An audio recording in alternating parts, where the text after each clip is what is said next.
falar então dessa pesquisa que é da Ernst Young, que é inédita, do ranking de endividamento líquido dos clubes de 2018. A gente deu uma palhinha lá no primeiro bloco, mas chama a atenção aqui, a gente tem o ranking com os 10 primeiros colocados, né?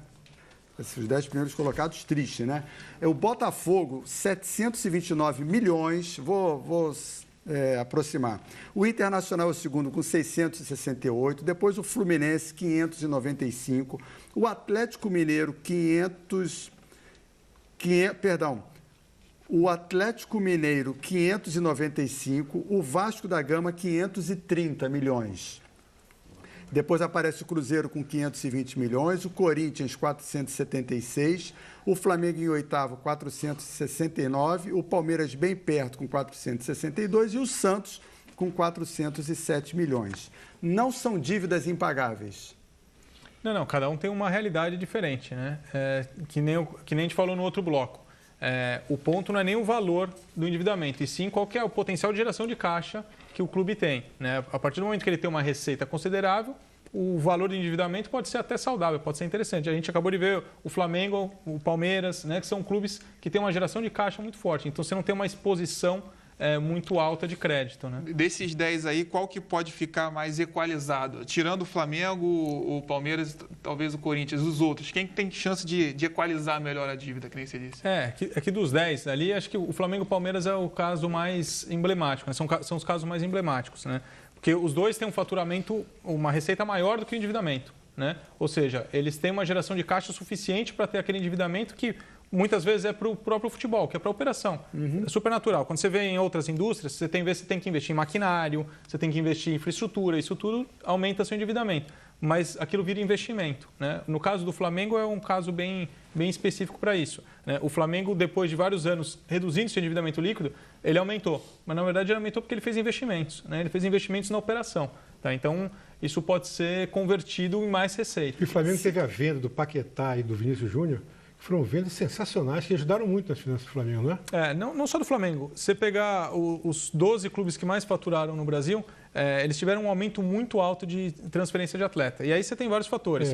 Primeiro, o câmbio, que foi desvalorizado, né? Então fica mais barato comprar atleta. E até problemas de caixa dos clubes, né? A gente comentou do 40-30-30, do modelo de televisão. Isso impactou o caixa dos clubes. Porque antes você tinha um contrato de televisão já fechado.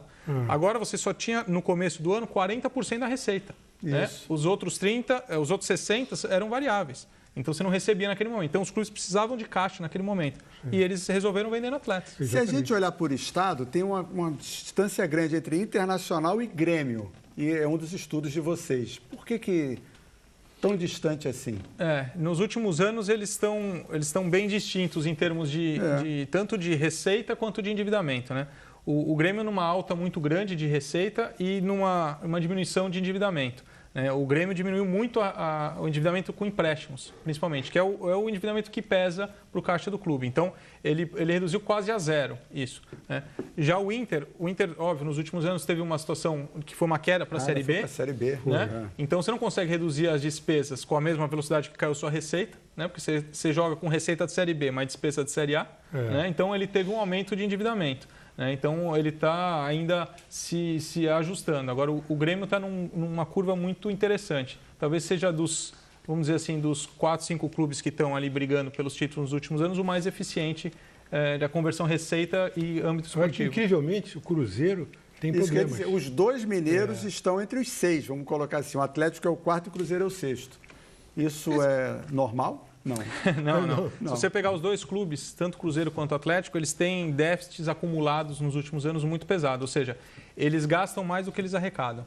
Tá? Então, os dois têm evoluído muito o endividamento. O Atlético Mineiro é o clube que tem o maior endividamento com empréstimos no Brasil. E o Cruzeiro está nesse caminho, está nessa curva. Tá? É muito preocupante, porque por mais que você tenha um time competitivo de curto prazo, você não vai conseguir pagar a conta. Pelo menos é isso que está mostrando os números. Há uma ameaça a curto prazo desse momento bom dele no futebol.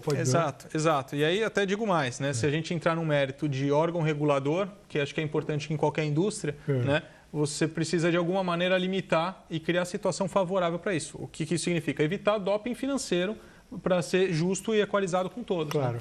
E aí a gente está no Rio de Janeiro, né? E 3 cariocas entre os 5. Botafogo, Fluminense e Vasco. Já foi pior, o Flamengo era o líder, né? Já teve isso também. Já foi, era 4 dos 5. Né? O Campeonato Carioca tem culpa nisso? Não é questão do campeonato estadual, não.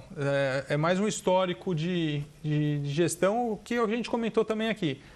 Aquele histórico de clube social, que não tem dono, que não tem responsabilidade do dirigente como pessoa física. Depois, se não pagar, não tem problema, entra na justiça, não vou ser mais eu o presidente depois, não sou eu que vou pagar. Então, isso acaba criando uma situação. E isso não foi no mercado carioca, não. Isso aconteceu, em geral, nos clubes. Mas o Botafogo estava numa situação financeira difícil.